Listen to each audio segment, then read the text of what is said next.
Viral na naman tayo. 3 million views. 13 hours pa lang nung in-upload namin tong video na to. At grabe mga katuts kasi, grabe, sumabog yung ating notification, ang ating mga messages, nagulat ako pagising ko ngayon, bakit ganito? And dun sa mga comment, nakakagulat lang kasi, iba't iba. Grabe, 1,000 ang nag-comment na, AI ba tong video na to? Kasi, yung ngipin, walang dugo. Ayoko na magpa-adjust, ayoko na magpa-braces. 3 months ako hindi nagpapa-adjust. Takot na ako magpa-braces. Ano ba yung DIY braces? 2026 na mga katuts.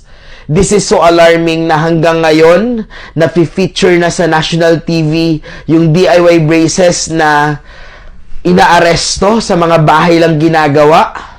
And parati ko din sinasabi, ang tagal ko na nag-vlog na hindi ko na-recommend ang DIY braces kasi nga, hindi magandang epekto nito sa mga ngipin ng mga pasyente.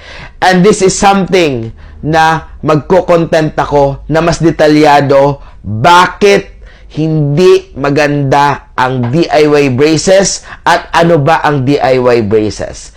So mga katuts, ang dami rin nagko-comment sa akin. Nag-live ako kagabi na, Dok, di ako makatulog. Yung full video, tulog na po ang aking editor. Mga katuts, abangan nyo ang full video ng vlog namin with this. At sa mga katuts natin dyan, comment down below kung naniniwala kayo na totoong ngipin ba to or AI, kung ano pa yung mga comment nyo, at panoorin nyo yung video na to sa mga hindi pa nakapanood, bakit nag-viral. So yun lang mga katuts, good morning talaga. Thank you, and don't forget to smile.